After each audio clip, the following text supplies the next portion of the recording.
Muy buenas tardes a todas las personas que nos acompañan. Mi nombre es Luis Felipe Barrera y soy el director técnico y de proyectos de la Fundación Alianza Natural Colombia. Reciban un cordial saludo de todo el equipo de la Fundación y bienvenidos a este nuevo webinar. En esta oportunidad estamos muy contentos de estar nuevamente con ustedes en este ciclo de webinars Descubriendo el Dosel, una iniciativa que busca visibilizar este estrato biológico, así como los proyectos de investigación y conservación del dosel y su biodiversidad en el Neotrópico. Estamos muy orgullosos de poder presentar en esta oportunidad a las doctoras Tremaine Gregory y Farah Carrasco, quienes nos acompañan desde los Estados Unidos y esta tarde compartirán con nosotros muchísima información de interés en su presentación titulada Conectando y monitoreando el dosel, una historia de puentes y cámaras trampa. Tremaine Gregory es bióloga de conservación del Instituto de Conservación Biológica del Smithsonian, Centro para la Conservación y Sostenibilidad. Su trabajo se enfoca en los impactos de las actividades de desarrollo de infraestructura en la Amazonía y en los métodos para lograr su mitigación. Tremaine lideró 2 proyectos de puentes de dosel en la región del Bajo Urubamba, Perú, entre 2011 y el 2016. Esos estudios se encuentran entre los primeros en haber empleado cámaras trampa en el Alto Dosel. Farah Carrasco es bióloga y ecóloga interdisciplinaria. Colaboró con el proyecto de puentes de dosel liderado por Tremaine Gregory entre 2011 y 2013 y cuenta con experiencia evaluando impactos de actividades antrópicas en mamíferos. Actualmente está afiliada al Field Museum, donde coordina una iniciativa para la creación de un corredor biológico y cultural en la cuenca del Putumayo. Después de esta presentación, quiero saludar a nuestras expositoras. Tremi y Farah, ¿cómo están? Muy bien, gracias. Gracias por la invitación. No, muchísimas gracias a ustedes por estar hoy con nosotros y por sacar un poco de su espacio y de su tiempo para poder contarnos sus experiencias y compartir parte del conocimiento que han ganado durante todos estos años trabajando en el dosel aquí en Sudamérica. Muchas gracias. Qué bueno, un honor. bueno tenerlas con nosotros. Entonces, pues ya estamos al aire en Facebook Live. Tenemos ya más de 40 personas conectadas que nos están viendo. A las personas quiero decirles que pueden dejar sus preguntas en la parte de comentarios del Facebook Live. Al final de nuestra presentación estaremos transmitiendo esas preguntas a Tremi y a Farah para que ellas muy amablemente nos colaboren respondiendo todas las preguntas que surjan a raíz de la presentación. También quiero recordarles que este video está siendo grabado, este webinar está siendo grabado para las personas que no nos pueden acompañar en estos momentos en el en vivo. Y esta misma noche estaremos subiendo el webinar en nuestro canal de YouTube para las personas que quieran consultarlo a futuro. Entonces, pues no siendo más, yo creo que estamos listos para comenzar este webinar y pues comencemos.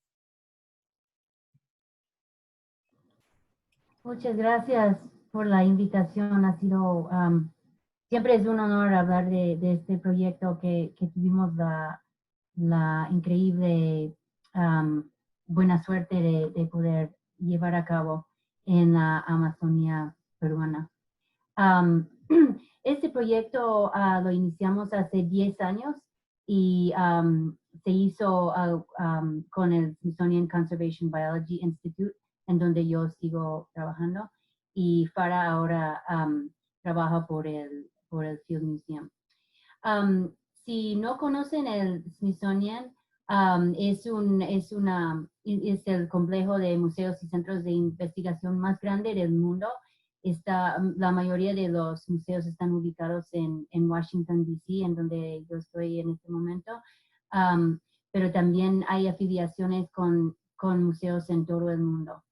Y bueno, ahí se ve una foto de Smithsonian en el National Mall de Washington. Nosotros trabajamos por el Smithsonian Conservation Biology Institute, que es parte del Zoológico Nacional, parte de Smithsonian, y la misión del Smithsonian Conservation Biology Institute es salvar las especies. Específicamente con este proyecto es parte del centro de la próxima diapositiva. Farah está manejando la presentación y porque no las dos no podríamos hacerlo a la misma vez. Entonces, nosotras trabajamos por el Centro para la Conservación y la Sustentabilidad, que es parte del Smithsonian Conservation Biology Institute. Y la misión de este centro es proteger la naturaleza en la frontera con el desarrollo. O sea, trabajamos en proyectos que afectan a la biodiversidad y son proyectos de infraestructura. En estas fotos, perdón, puede ser la anterior. En estas fotos se puede ver ejemplos de nuestro trabajo en diferentes partes del Perú. Estudios del impacto de la investigación sísmica para hidrocarburos. En el medio hay una plataforma exploratoria para gas natural en la Amazonía peruana. También hay ejemplos de un gasoducto que pasa por los Andes que hemos estado estudiando por varios años. Y también un port marino para gas ahí abajo a la derecha. Y al final un gasoducto en la Amazonía que estudiamos en ese proyecto que vamos a presentar hoy. Ok, la próxima. Con los proyectos que hacemos, formamos acuerdos o convenios con socios en la industria. O sea, trabajamos en conjunto con ellos para entender los impactos de su trabajo y para investigar maneras de mitigar estos impactos hasta evitar los impactos. También colaboramos con el gobierno para asegurar que los estudios que hacemos contribuyen a la legislación, en este caso peruano. Ok, próximo. Entonces, hoy vamos a hablar de un proyecto con un gasoducto que se construyó en la Amazonía peruana, en Cusco, en puro bosque tropical.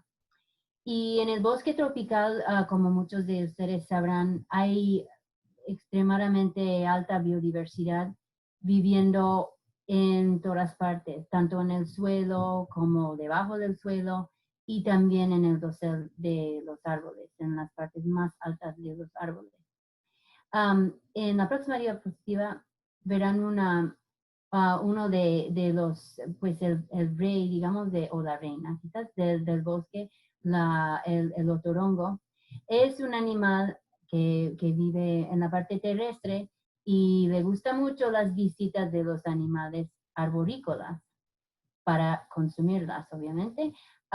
Pero estos animales no son muy amigos de visitar el suelo para no encontrar al amigo otorongo, o pues el jaguar, perdón, en Perú se dice otorongo.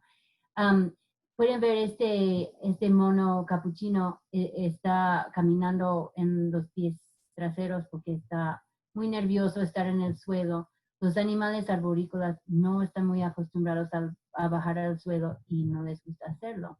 Así que cuando se construyan gasoductos y cuando se corta y fragmenta el bosque, muchas veces los animales que están acostumbrados a pasar toda la vida en el dosel de los árboles nunca bajan al suelo.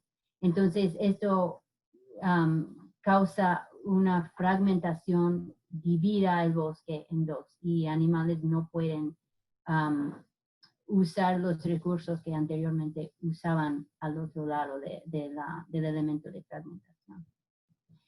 Ok, sí, en esta diapositiva pueden ver un mapa del Perú y pueden ver el problema que con este proyecto nosotras estamos tratando de resolver.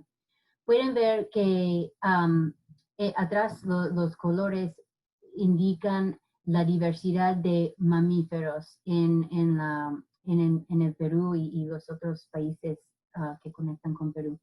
Y pueden ver que rojo indica muy extremadamente alta diversidad de mamíferos.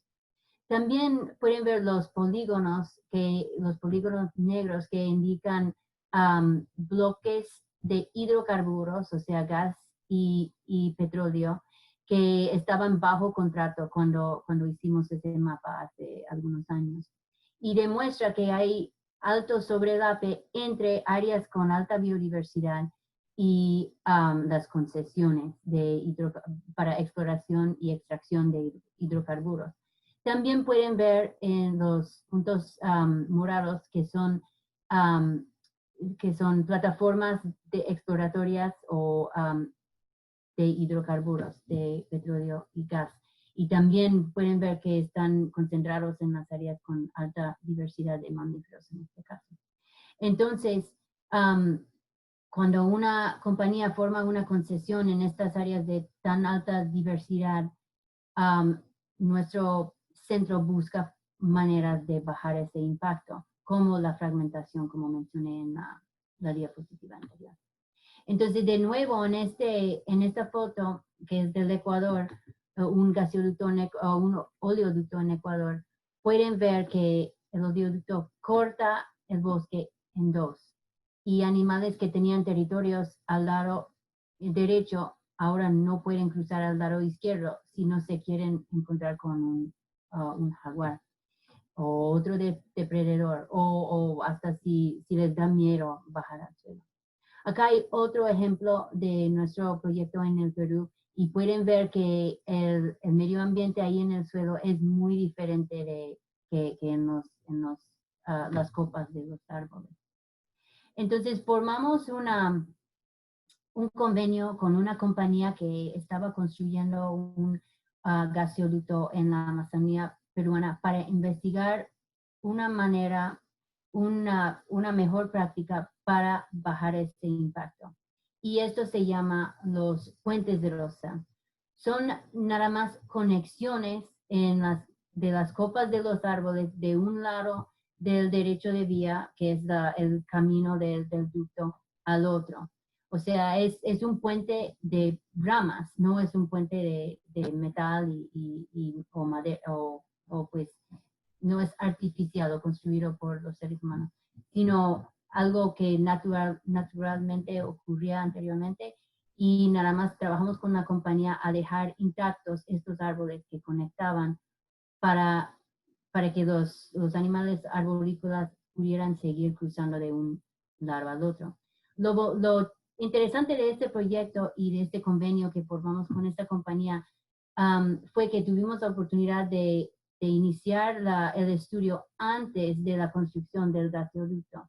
Así que podíamos evaluar la presencia de animales arborícolas antes, seguir el análisis durante la construcción y seguir también después. Pueden ver al lado derecho, esto es el derecho de vía parecido a la imagen del medio, pero esto es algunos meses después de la construcción del gasoducto, cuando la vegetación comenzaba a recolonizarse. Normalmente no dejan que crezcan árboles grandes, por eso siga habiendo el problema de los cruces de los animales arborícolas, pero sí dejan vegetación o vegetación herbácea. Acá pueden ver que pues Farah y yo pasamos un año antes de la construcción del gasoducto evaluando la presencia de animales arborícolas y evaluando los árboles que pensamos que iban a conectarse después de que se abriera el derecho de vía. Fue un poco difícil, pasamos horas caminando con los binoculares, mirando hacia arriba, tratando de ver cuáles ramas iban a conectarse y trabajando con los trabajadores de la compañía, pusimos pequeños letreros para indicar a los que manejaban las excavadoras y otras máquinas a no cortar ese árbol porque esperábamos que seguiría conectando el bosque a través de los puentes de losa. Dejamos 40 sitios así marcados para hacer futuros puentes. Al final, solo 13 de ellos mantuvieron la conectividad porque en algunos casos no se conectaban bien, un árbol estaba arriba del otro y al final las ramas no se conectaban o por otras razones era necesario tumbar uno de los árboles. Pero pueden ver en esta imagen que pudieron dejar intacto en muchos lugares, en estos 13 lugares, las copas de los árboles. Y aquí pueden ver que tuvieron que en algunos casos manejar la maquinaria, que fueron grandísimos camiones, y estos se llaman side booms. Son máquinas que bajan la tubería en la zanja. La zanja tiene como 2 metros de profundidad, entonces bajan la tubería en la zanja y la tapan de nuevo. Y mientras tanto tenían que cuidar a estos árboles, a no tumbarlos para mantener la conectividad en las copas de los árboles. Aquí hay otro ejemplo de un puente de Rosell. Como la gente de la zona nos preguntaba, ¿cómo van a hacer estos puentes? Pensaban que íbamos en realidad construir puentes arriba en los árboles, pero al final eran nada más ramas, algo muy simple, una solución muy simple para las compañías implementar en otros sitios para mantener la conectividad del dosel para los animales que no querían bajar al suelo. Acá hay otro ejemplo, pueden ver la tubería, estaban alistando la tubería, bajarla en la zanja. Y aquí otro ejemplo más. Y publicamos la metodología que usamos para ese estudio de mantener la conectividad en las copas de los árboles en una revista de la industria petrolera para que se implementara en otras partes. Y en Perú se ha repetido en otras partes. Entonces, para llevar a cabo un estudio pues el gobierno peruano tenía mucho interés en el estudio y queríamos contestar la pregunta de si los animales arborícolas cruzarían el derecho de vía, el camino del ducto, con la misma frecuencia con puentes de Rosell y sin puentes de Rosell. Entonces pueden ver en ese mapa, que es un mapa del gasoducto, la línea que ven ahí al lado derecho, que en la parte verde es donde estaban los 13 puentes de Rosell. Fue un tramo de aproximadamente 5 kilómetros. Entonces queríamos monitorear la cantidad de cruces en esa parte, pero también queríamos comparar el número de cruces en una zona sin puentes de Rosell, que está el tramo de 4 kilómetros, el tramo rojo. Entonces, pero ahí tuvimos un pequeño problema. ¿Cómo vamos a monitorear las cruces? Pues ni Farah ni yo ofrecimos a pasar hora tras hora monitoreándolos con binoculares, porque queríamos mantener una vida fuera del bosque y no creo que encontraríamos a nadie que quisiera pasar su vida bajo los puentes. Entonces tuvimos que buscar otra forma de hacerlo. Y una idea era de usar collares, radiocollares en los monos, pero yo sabía que esto iba a ser bastante difícil de dar los monos, no sé cómo decirlo, dormir los monos y poner los collares. Y entonces estamos pensando en otra tecnología a usar y se nos ocurrió usar las cámaras trampa, pero no se habían usado en alturas así tan altas. Algunos estudios se los habían usado en como 8 o 10 metros, pero en este caso estamos hablando de 30 hasta 35 metros de altura de los árboles. Entonces tuvimos que pues hacer algunas cosas, una preparación para ese nuevo estudio medio pionero, porque nunca se había hecho antes. Ahora Farah va a seguir contando el cuento. Gracias, Trevi. Entonces, como el plan no era estar debajo de los árboles monitoreando durante horas si es que pasaban o no animales, nos enviaron a fines del año 2011 a un entrenamiento en Panamá, muy felices fuimos en realidad, para poder aprender a trepar árboles. Teníamos un instructor que era un ex militar y que tenía experiencia enseñando técnicas de escalada en árboles, bueno, en general para diferentes objetivos, pero principalmente para la realización de estudios biológicos, ¿no? Entonces ahí estamos las dos, el primer día que subimos a un árbol en nuestro entrenamiento en Panamá.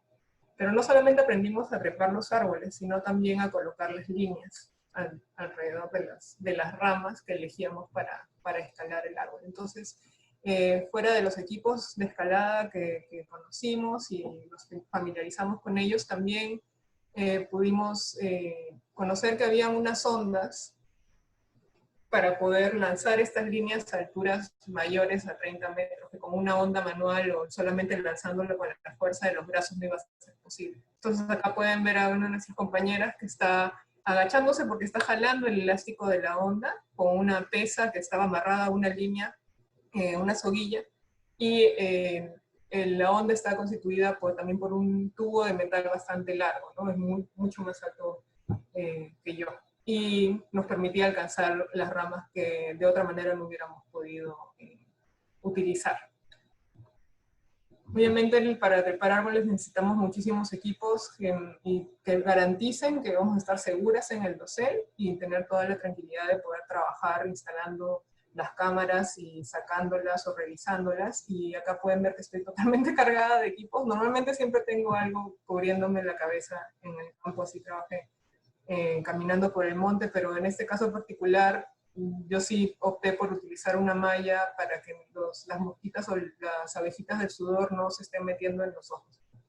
Remy sí, muy valiente, podía trabajar sin necesidad de la malla en varias ocasiones. Pero sí tuvimos que conseguir los equipos y darles mantenimiento para tener la seguridad de que no íbamos a tener problemas ya estando arriba en los árboles. Y no solamente era para el momento de trepar, sino también el hecho de movilizar los equipos desde nuestro campamento base hasta cada uno de los 13 puentes que se habían instalado. A la hora de subir, necesitábamos tener no solamente las cámaras, sino también un montaje que nos permita cambiar el ángulo de las cámaras para poder visualizar o enfocar tomar las fotos en áreas que de repente directamente amarrando la cámara al árbol no hubiera podido ser posible. Para esto, Remy junto a su papá construyeron este montaje manualmente que involucra una doble articulación, lo cual permite mover la cámara en diferentes posiciones. Y pueden ver que esta parte blanca es como la base y es un trozo de un tubo de PVC en el cual se estaba insertando esta especie de manga o de brazo que permite articular la cámara en diferentes posiciones. La cámara la amarrábamos usando esta cinta pretina, pero también le colocábamos un cable porque no confiábamos en un solo método de agarre a la rama o tronco en la cual instalábamos las cámaras. Algo particular de este montaje es que también no solamente permite cambiar el ángulo, sino también permite ponerlo completamente perpendicular la posición de la cámara con respecto al tronco o rama donde se encuentra amarrada. Bueno, así ya volviendo del entrenamiento en Panamá y teniendo este montaje que fue diseñado por Remy y su papá, pudimos comenzar a instalar las cámaras a través de varios pasos, ¿no? Desde colocar primero la línea en la rama indicada que tenía que ser parte de los árboles que formaban parte del puente de dosel o de las conexiones. Acá pueden ver al Remy en el medio del dosel, en un puente que tenía más o menos 30 metros de altura. Luego elegir la rama indicada, amarrar la cámara, instalarla en una posición adecuada para posteriormente ponerle las baterías o asegurarnos de que ya toda la configuración era adecuada para poder dejarlo durante varios meses. Entonces, desde subir, trepar el árbol, llegar hasta la rama indicada, colocar la configuración necesaria. Y no solamente colocamos cámaras en el puente, el objetivo de colocar las cámaras era monitorear si los puentes estaban siendo utilizados y qué tan efectivos eran para mitigar el hecho de que el paso del ducto o la apertura del ducto estaba fragmentando el agua. ¿Quién nos garantizaba que los animales de repente sí estaban utilizando el cruce en el dosel, pero a la vez también estaban utilizando el suelo como una vía de cruzar de un lado a otro en esta área que se había sido fragmentada? Por lo tanto, también colocamos cámaras a nivel de suelo, prácticamente debajo de los árboles. Y lo mismo realizamos en las áreas de control, como indicó Tremi más atrás en el mapa, en las áreas rojas donde no habían puentes de dosel, colocamos 13 puntos que tenían cámaras para poder detectar el cruce de animales, específicamente arbóreos, a nivel de suelo. Entonces acá pueden ver un ejemplo de cómo se instaló una cámara en uno de los puentes. Esta rama es del árbol, de uno de los árboles que conformaba el puente, pero no era la rama que formaba parte de la conexión. La rama de la derecha es la que estaba formando parte de la conexión, y nosotros esperábamos, de acuerdo a lo que veíamos al momento de subir a la conexión, que por ahí iban a pasar los animales.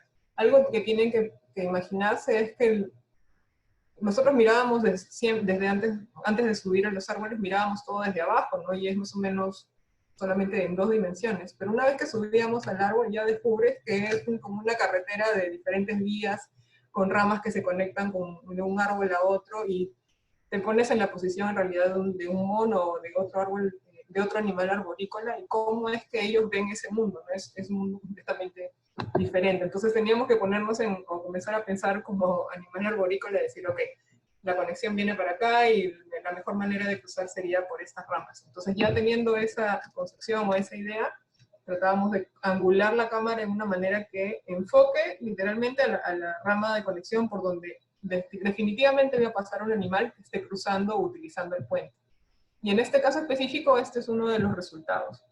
Estos monos nocturnos, Aotus nigriceps, que están justo en la rama a donde habíamos apuntado la cámara, y estaban mirando, les llamaba la atención probablemente la cámara. Fuera de solamente instalar la cámara y lograr que tenga un buen foco y que esté apuntando a la conexión adecuada o a la posición adecuada, nos enfrentamos a diferentes retos, ¿no? Desde por qué al inicio teníamos tantos falsos fotos que no tenían ninguna especie de animal.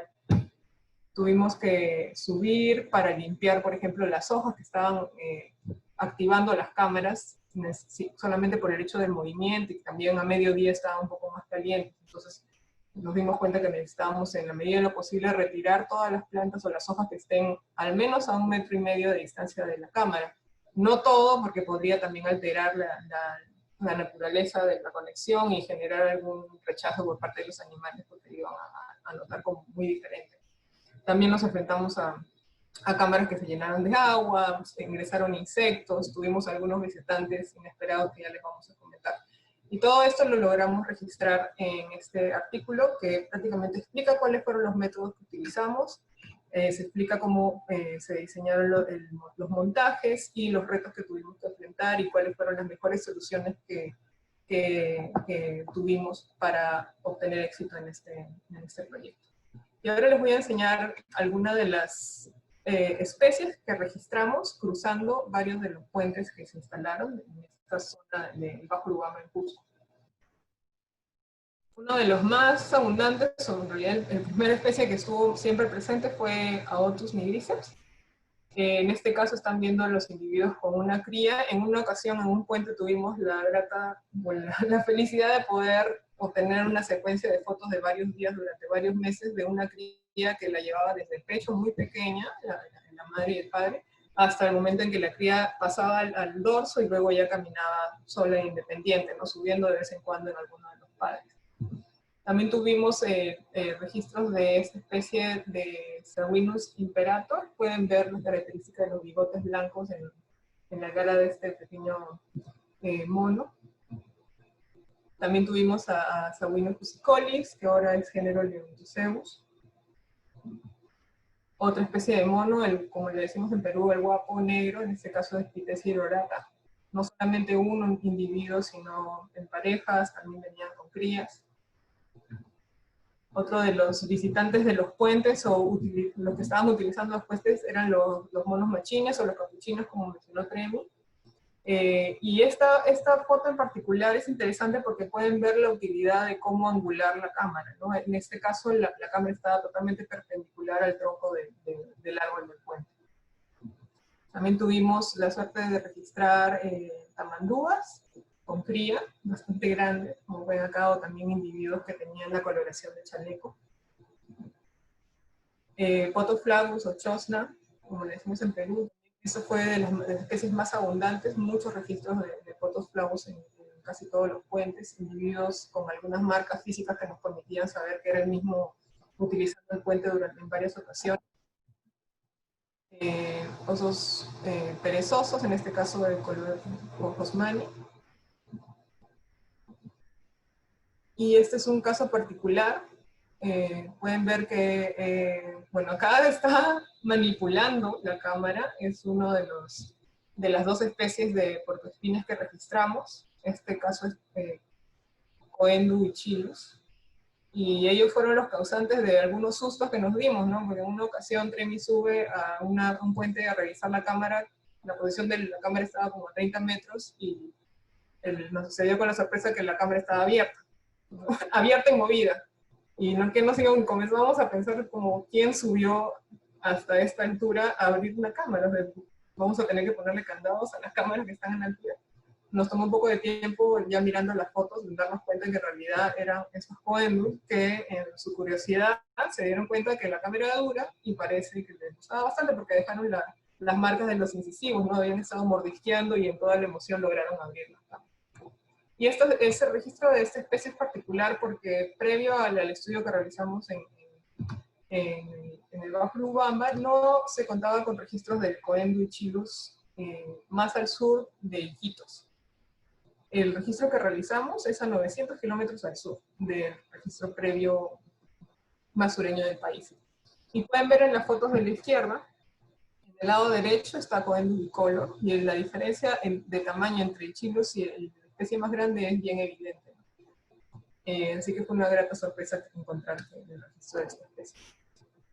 También tuvimos muchos registros de aves, alrededor de 23, al menos 23 especies de aves, entre carpinteros, algunas tangaras, también tuvimos algunas especies rapaces, que se lucieron frente a las cámaras, tomándose selfies prácticamente. Y también tuvimos mucho menos registros de especies, pero sí contamos con algunos registros de reptiles, como esta lagartija duracente. La pueden ver acá. Entonces, como parte de los resultados que obtuvimos, se pueden imaginar la cantidad de fotos que salieron de estas cámaras. 13 puentes, 13 cámaras en el dosel. Tuvimos muchísimos registros y menos mal tuvimos el apoyo de muchas personas que nos ayudaron a hacer un primer filtro para sacar todas aquellas fotos que no tuvieron registros de animales en las fotos, ¿no? Pero finalmente tuvimos un total de 3.160 fotos con la presencia de especies que estaban cruzando o estaban utilizando los puentes. Y esto fue bastante contrastante con lo que registramos a nivel de dosel. Recuerden que tuvimos las cámaras también debajo, en el suelo, debajo de los puentes, donde solamente registramos 16 eventos de cruce de mamíferos arbónicos. De todos estos registros, correspondieron a 25 especies de mamíferos arborícolas que utilizaron los puentes a nivel de dosel, y una gran comparación con lo que registramos en el piso, donde solamente registramos 6 especies cruzando a nivel del suelo. Y entre ellas, como ya mencionó Tremi, el Zapajus apela, o Cebus apela, que en esta foto ya pueden ver que está en una posición de muy alerta, ¿no? Es una de las especies de primates de mayor inteligencia que tenemos y está súper vigilante de qué cosa está pasando alrededor. Cruzan de todas maneras, pero lo hacen con muchísimo cuidado. Entonces, logramos hacer un conteo de cuántos individuos, o una estimación de cuántos individuos estuvieron utilizando los puentes. Ya dijimos que fueron 25 especies de mamíferos cruzando. Y nuestra estimación ha resultado en ser aproximadamente 150 individuos. Más de 150 individuos que utilizaron estos puentes de dosel. Todos estos resultados están resumidos en este artículo del 2017, para que puedan obtener mayores detalles. Y ahora le vuelvo a dar pase a Trey.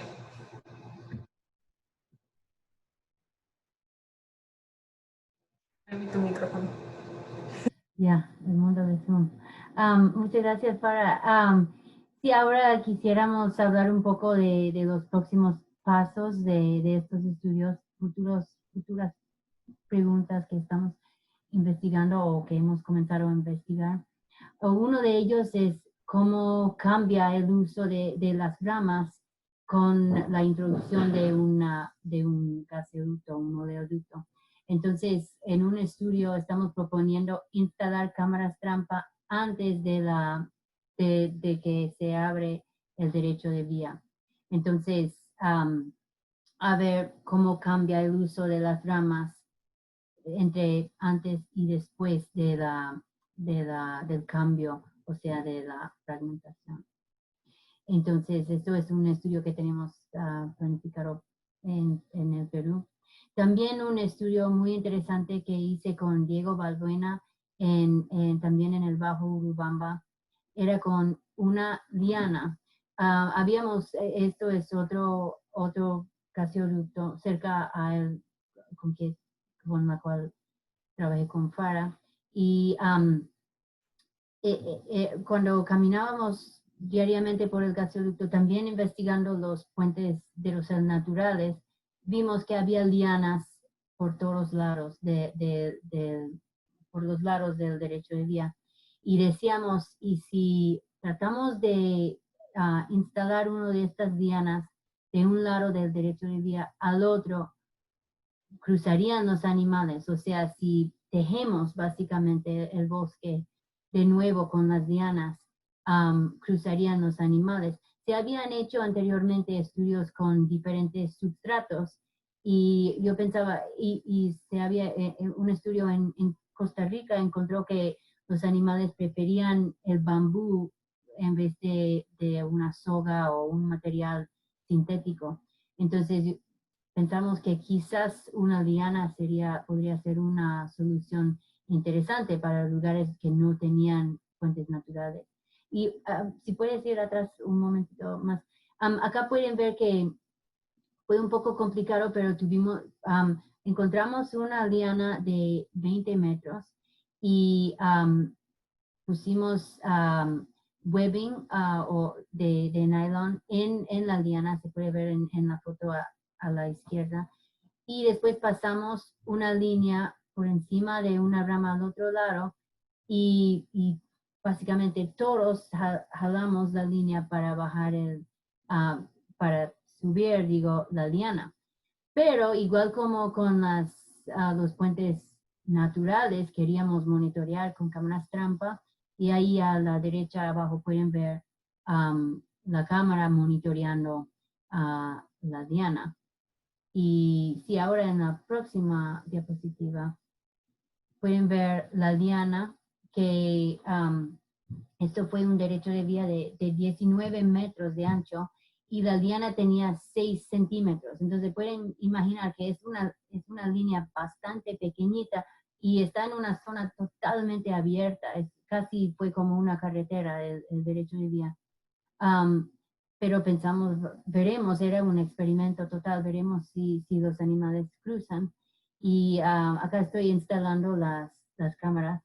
Y al final encontramos que sí cruzaban y dentro de una semana estaban comenzando a cruzar. Y cruzaban con frecuencia. Al final encontramos 5 especies cruzando, algunos de los que mencionaba para en las otras diapositivas. El Pothos flavus, el Kinkajou, el Olingo, uno de los marsupiales arborícolas y también el famoso Aotus. Y también una especie de rata, de ratón, perdón. No, de rata. y bueno, estábamos muy impresionados que cruzaban con tanta frecuencia y tan pronto después de la instalación.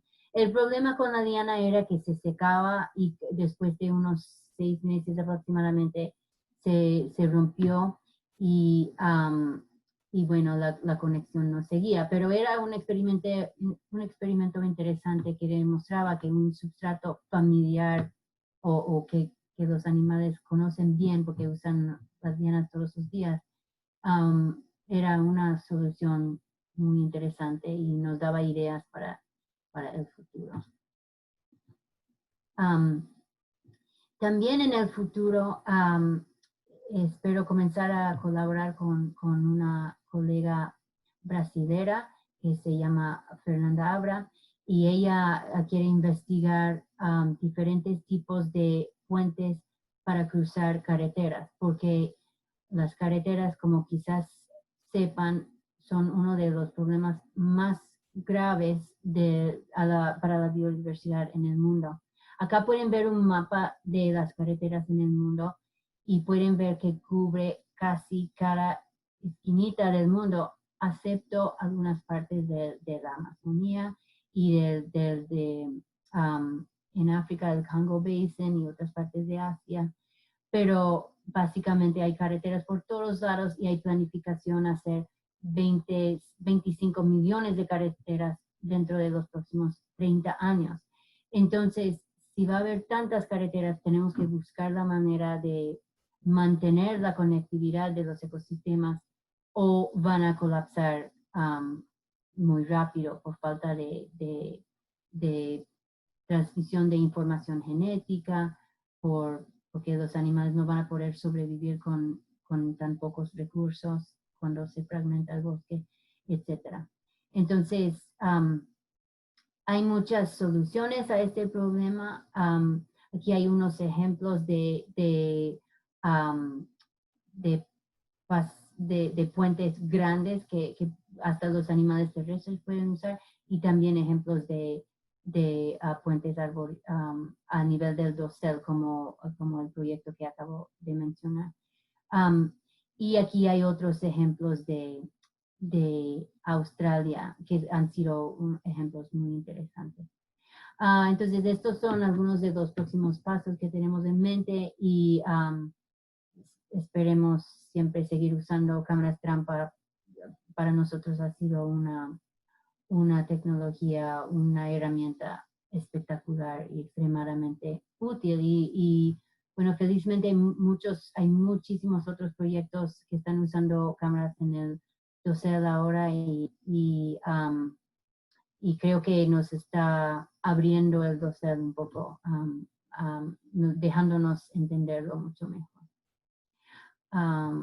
Bueno, entonces este trabajo se hizo con la ayuda y el gran esfuerzo de muchas otras personas. Acá están algunos, pero muchas gracias a ellos y a ustedes por acompañarnos hoy. A nuestro amigo el puerco espín.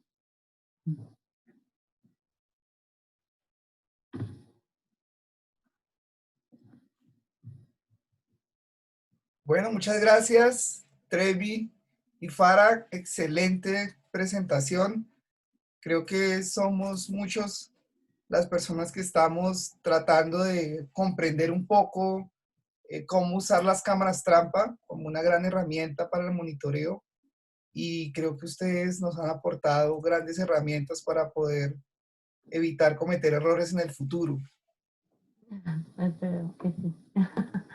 Sí, para las personas que nos acompañan y que están interesados en consultar las publicaciones de nuestras expositoras, en la descripción en Facebook están los links de las plataformas donde pueden consultar los artículos y también están los links directos a cada uno de los papers. Entonces esperamos que puedan consultarlos y también muy amablemente Tremi y Farah están compartiendo sus correos electrónicos por si tienen algunas preguntas o quieren contactarlas directamente. Hemos tenido una gran audiencia, nos han reportado pues personas de diferentes partes, desde Norteamérica, Estados Unidos, en Honduras, Venezuela, Perú, Ecuador, hasta la Argentina. Muchas gracias a todas las personas interesadas en este webinar. Y claramente tenemos algunas preguntas que queremos transmitir para que nos puedan colaborar. Algunas de las preguntas que tenemos.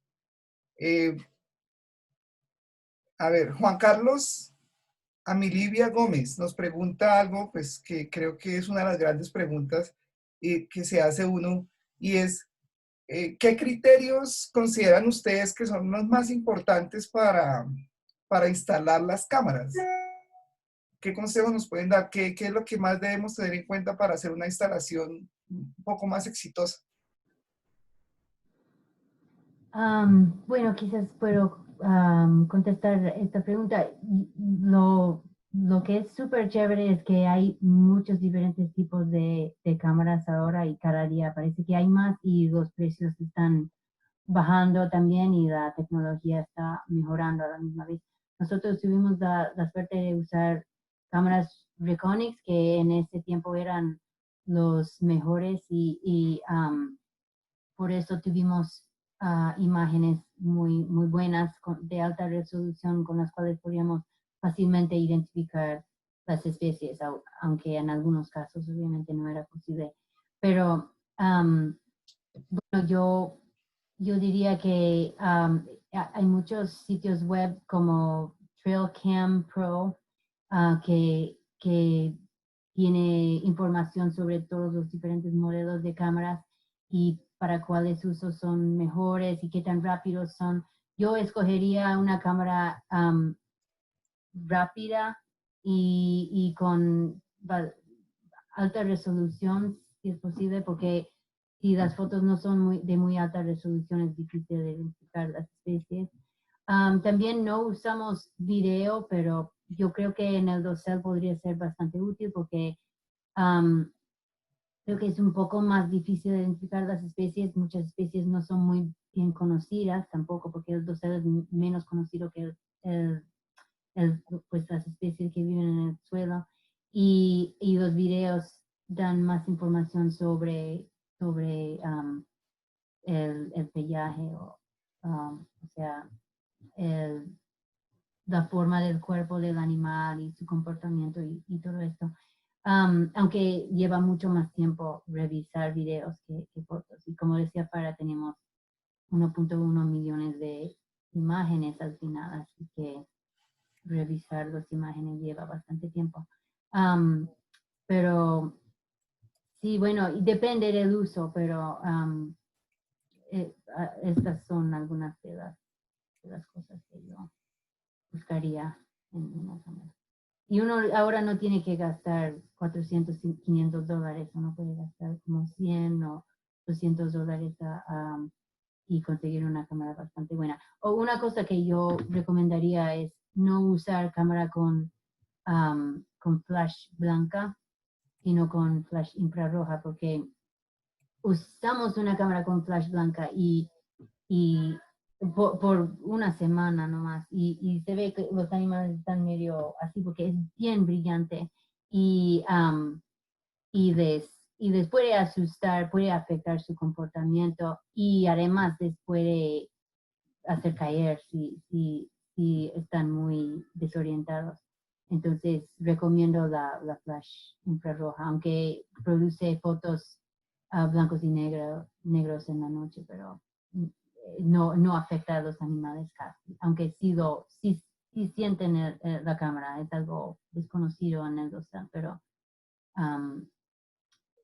o digo, no, algo no familiar para ellos, pero después de poco tiempo comienzan a no prestar atención a las cámaras. Hasta para atrapar a los puercoespines, cuando nos pusimos desesperados en un momento, yo puse las cámaras dentro de las trampas porque a los puercoespines les gustaba tanto las cámaras que pensé que quizás podría servir como ¿cómo se dice? Bait, pero, y sí entraban a buscar la cámara, pero no atrapé. Genial, súper. Tenemos otras preguntas. Nos preguntan si Sí, bueno, han estudiado o conocen de algunos estudios sobre la eficacia también de uso de puentes artificiales. Algo nos contabas de otros al final de tu presentación versus puentes naturales, ¿no? Como en aquellos momentos en donde ya no hay puentes naturales, entonces es muy eficaz, sería eficaz pensar en la instalación de puentes artificiales. Sí, y en muchos lados se está haciendo, en Costa Rica, en Argentina, en Brasil, y pues varias otras partes del mundo. Hasta estábamos organizando una charla sobre esto cuando comenzó la pandemia.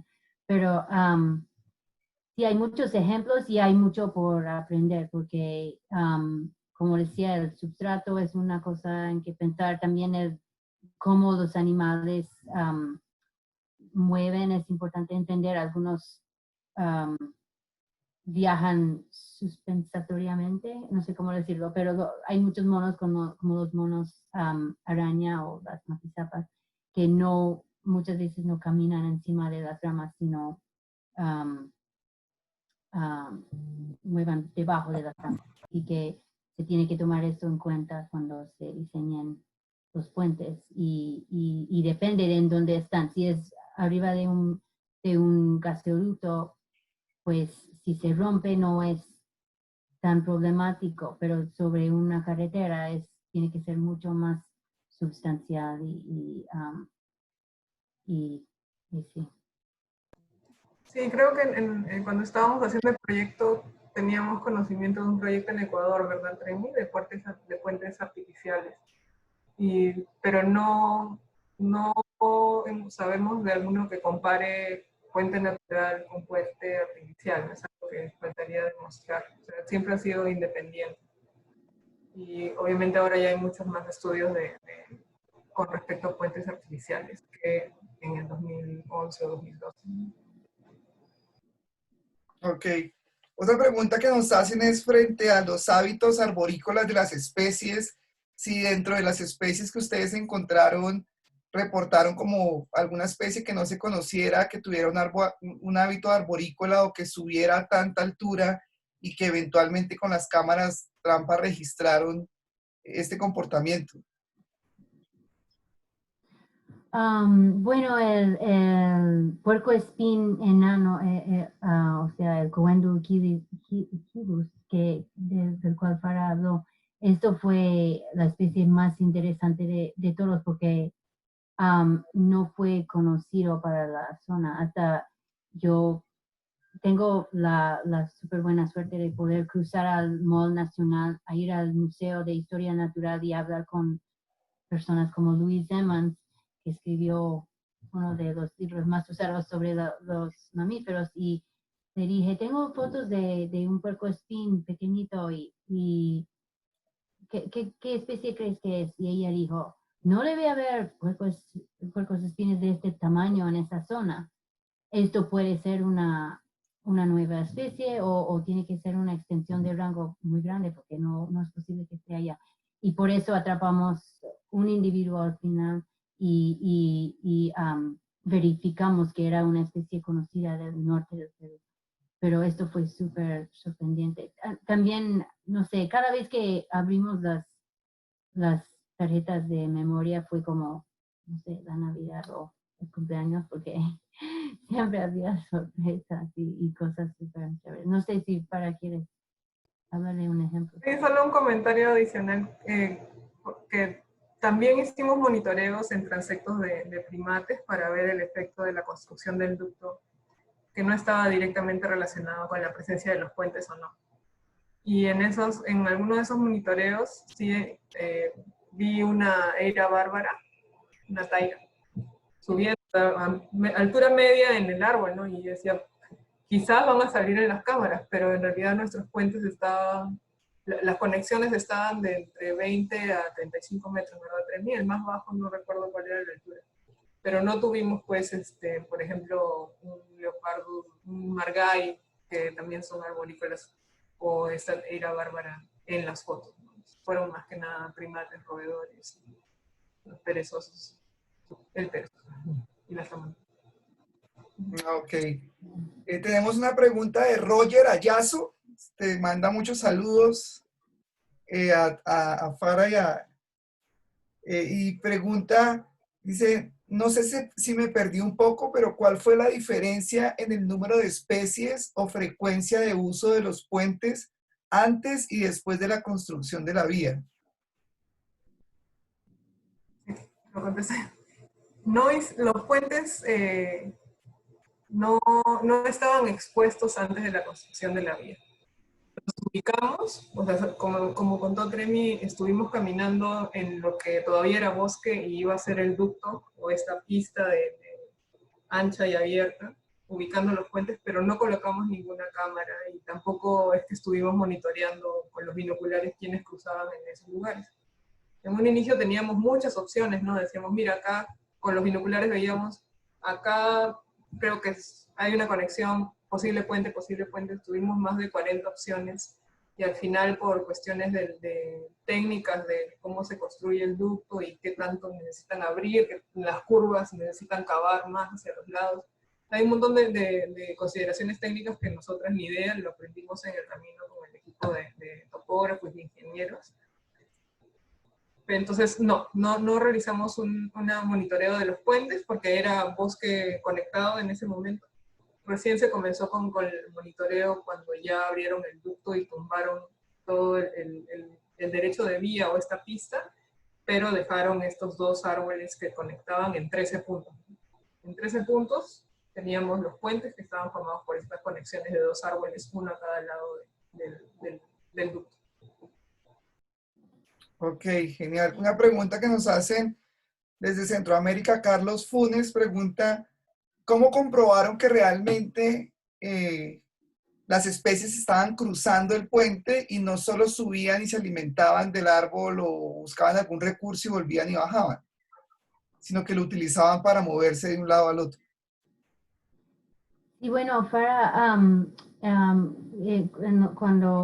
cuando menciono los datos del número de cruces, registramos más que 3.100 cruces, pero había muchos más eventos de animales en las cámaras, así que miramos cada evento de un grupo o un individuo en las cámaras y analizamos el rumbo de su movimiento, y si parecía que que iba a cruzar pero se doblaba para atrás, entonces no lo contamos como un cruce. Y pues fue la que tuvo que hacer este trabajo bien detallado de hacer esta determinación, pero en muchos casos era muy obvio que no iban a cruzar, y en otros bastante obvio que iba a cruzar.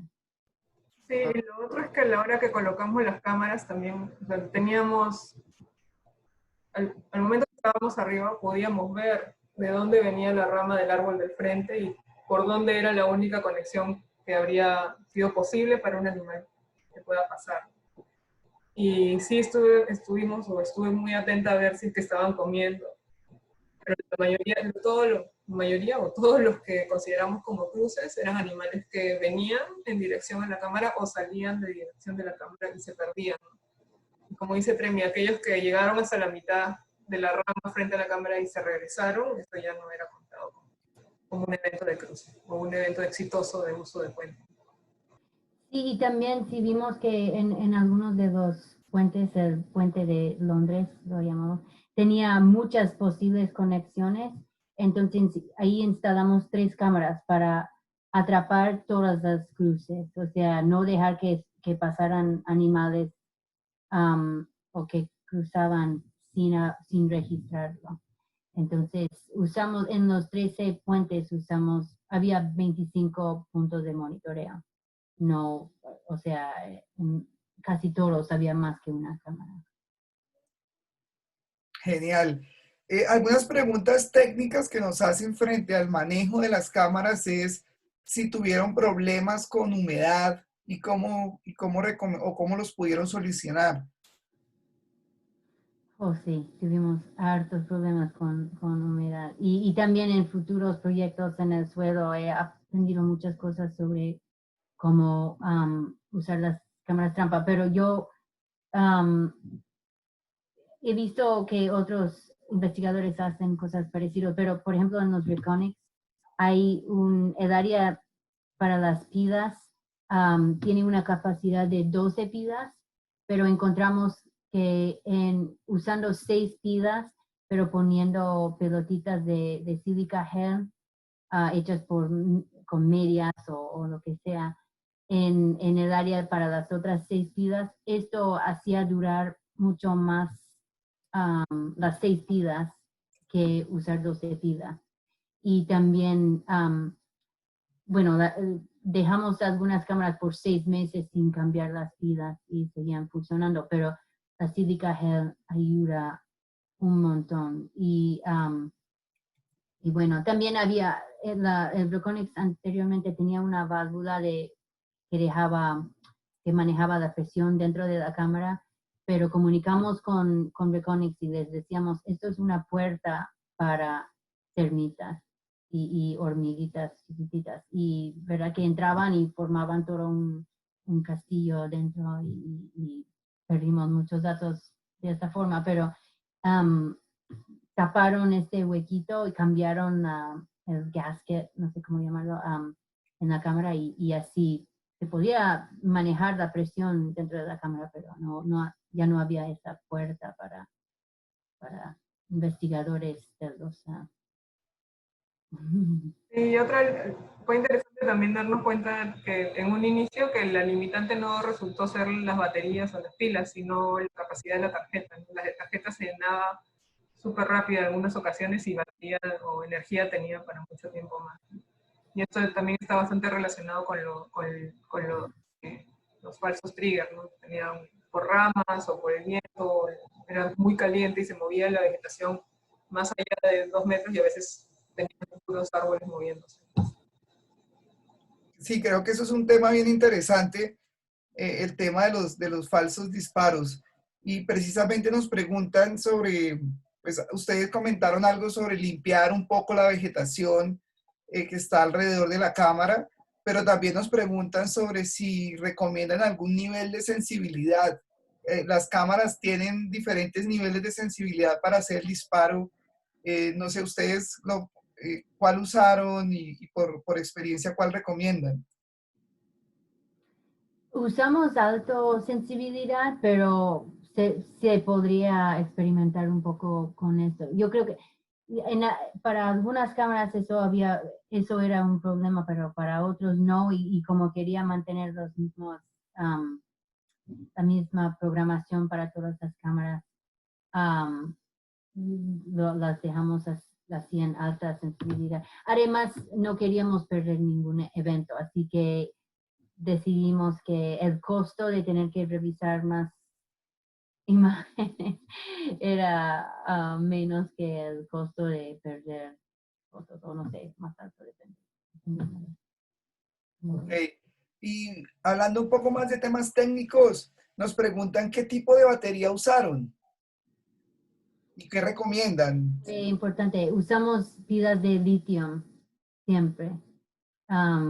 Y por eso duraron, como digo, 6 meses las cámaras Y fueron Energizer, ¿no?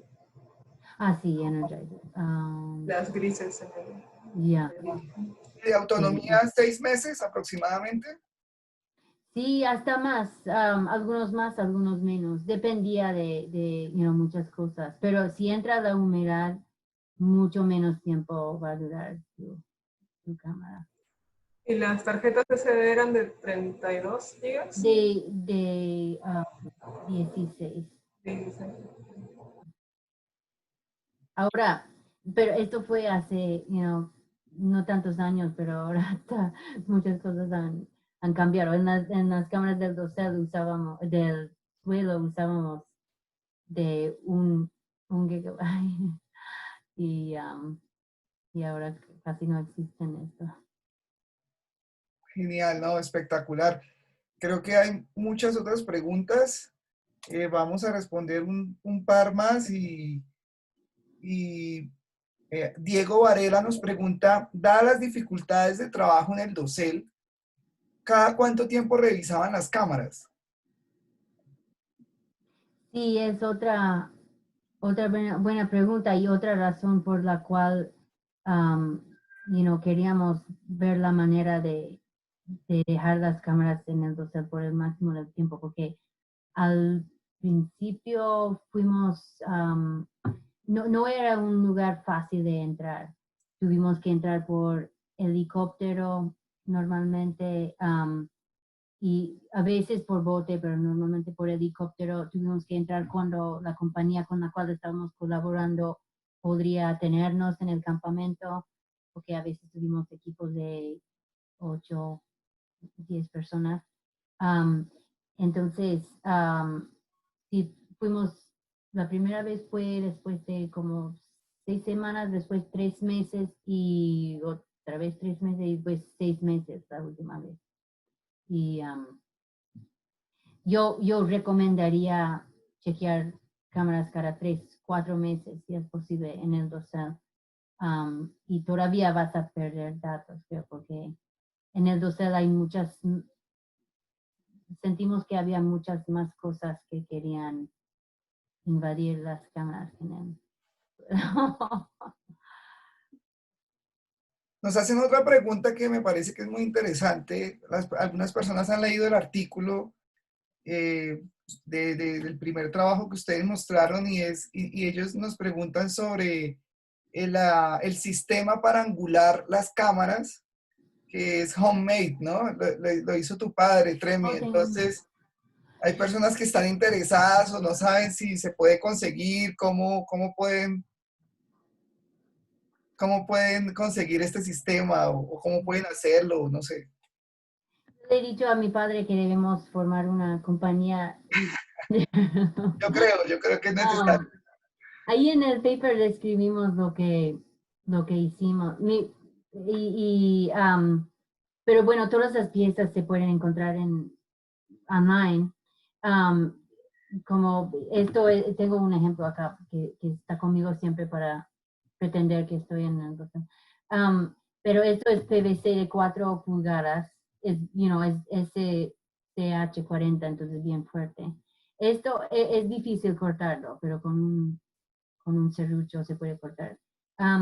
Y después hacemos estos huequitos acá para pasar el webbing, o sea, pero no es necesario hacerlo, se puede poner por fuera también de la cosa.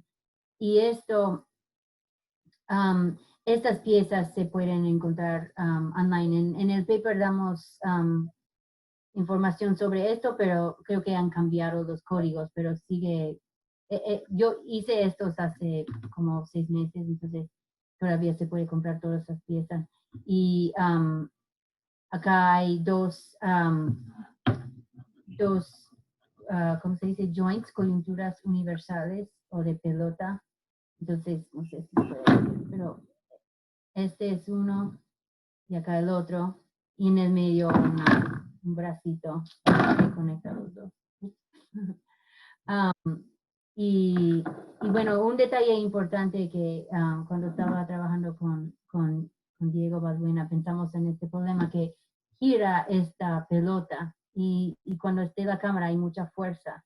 Entonces comenzamos a hacer un hueco acá y metimos un tornillo ahí para que no se mueva la pelota.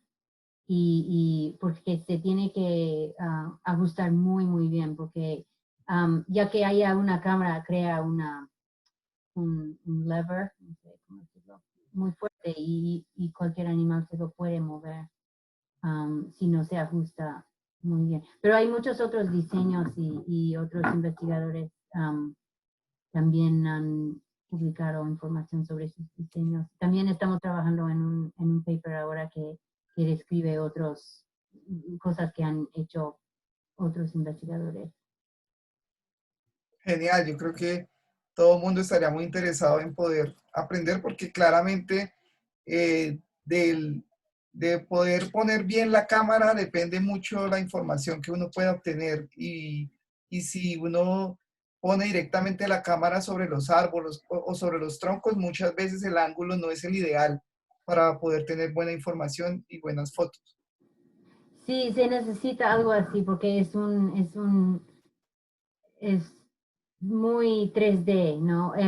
Cuando estés instalando una cámara en el tronco de un árbol es fácil. Se pone aquí, si se tiene que poner algunas ramitas para que se gire un poco, se puede, pero en el dosel, si tienes que meter ramas y encima estás balanceando porque, por el viento, ¿sabe? Y hay estas abejas de sudor por todos lados y estás medio sudado, impaciente. Tiene que haber una solución fácil y esto, bueno, todavía te lleva una hora instalarlo, pero um, es mucho más fácil, tiene mucha flexibilidad en cuanto a cómo se gira.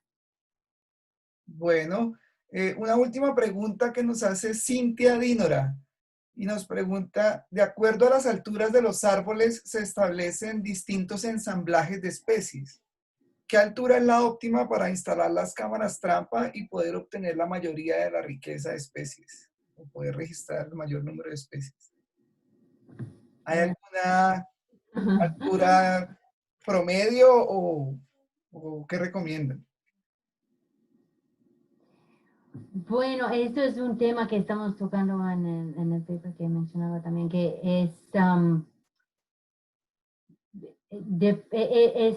es un variable importante y uno tiene que tomarlo en cuenta cuando haga su estudio. O sea, no puede instalar o se tiene que tomar en cuenta o se tiene que medir la altura de la cámara cuando se instale, pero también se tiene que medir muchos otros variables.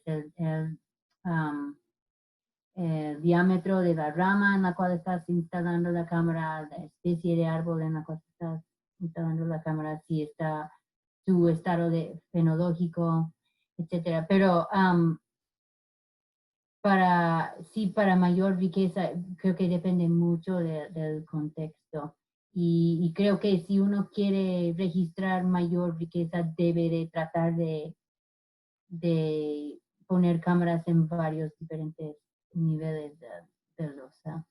Así que es una gran pregunta. Para hacer un estudio del dosel se necesita como el triple del número de cámaras que se necesitan en el suelo si uno quiere um, hacer el mismo nivel de, um, investment, no sé, en el estudio. Y algo interesante también es que bueno, en el caso de los puentes, dependiendo de cómo se estaban haciendo las conexiones, algunas especies no podían usarla. Por ejemplo, para los coendu, para los puercoespines, si es que las ramas no estaban cruzándose, estaban con alguna separación, estos animalitos no tienen la capacidad de dar un brinco tipo un mono araña blanquizapa, ¿no? O un Zeus. Entonces, en esos puentes no, o en esas áreas que tenían conexiones no superpuestas una completamente con la otra, no teníamos esos registros. Entonces, como está diciendo Tremi, el contexto en donde estás poniendo la cámara también va a tener mucha influencia. Si es que la vegetación era muy densa o era no había mucha cobertura de hojas, puede ser una consideración que un mono pequeño o alguna especie arborícola va a tener, porque es como que está muy expuesto a la hora de pasar de un lado a otro o caminar por esa rama, exponiéndose a depredadores. Sí, yo creo que eso es una gran pregunta de investigación que pues debe variar mucho, además también debe depender mucho de la estructura de los bosques, ¿no? Hay bosques como en la Amazonía que son bosques mucho más altos que otros en las zonas andinas y pues obviamente pueden haber muchas variables. Pues muchísimas gracias a las dos. Realmente ha sido una gran presentación. Muchas personas pues nos dejan sus comentarios felicitándolas por este excelente trabajo, están muy emocionados con las fotos. Las cámaras trampa tienen esa particularidad y es que nos permite conocer un sinnúmero de especies y eso son muy carismáticas y creo que son muy atractivas para las personas. Entonces reciben muchas felicitaciones por parte de las personas que nos están acompañando. Eh, pues considero que pueden haber otras preguntas, pero sería muy interesante si se las pueden enviar directamente mediante correo electrónico. Y también, si ustedes tienen tiempo, pueden responderlas directamente en la sección de los comentarios cuando revisen la publicación en Facebook. Quiero pues nuevamente agradecerles por su tiempo. Creo que ha sido muy interesante. Hay muchas personas que están interesadas en poder desarrollar este tipo de proyectos en Colombia y en Sudamérica, entonces seguramente durante los próximos días van a estar consultándoles y haciéndoles preguntas a raíz de este webinar. Quiero aprovechar la oportunidad también para invitarlas a Colombia cuando quieran. Son bienvenidas. Sé que Farah tiene algunos proyectos con Colombia también, entonces qué bueno que podamos encontrarnos en un futuro en algún proyecto asociado a la biodiversidad del dosel. También quiero aprovechar la oportunidad para invitar a las personas que nos están acompañando a que nos acompañen en nuestro próximo webinar, que será dentro de 8 días, el miércoles 15 de julio a las 5 p.m. hora Colombia. Tendremos un webinar titulado Historias del dosel en un bosque de niebla en Colombia, aprendiendo y desaprendiendo. Y el expositor será Diego Higuera, que es una persona que ha trabajado mucho en temas de investigación del dosel aquí en Colombia, entonces cordialmente invitados, y Tremi y Farah también, si pueden seguirnos en nuestras redes sociales y acompañarnos en los próximos webinars, sería un placer para nosotros contar con su presencia. No siendo más, pues nos despedimos, esperamos que no sea la única vez que nos encontremos y ojalá pronto nos encontremos, pero en algún dosel del neotrópico. Muchachos, muchas gracias. Gracias, Felipe. Gracias a todos. Muchas Ok. gracias. Bye bye, que estén muy bien. Bye, igualmente. Cuídense. Okay.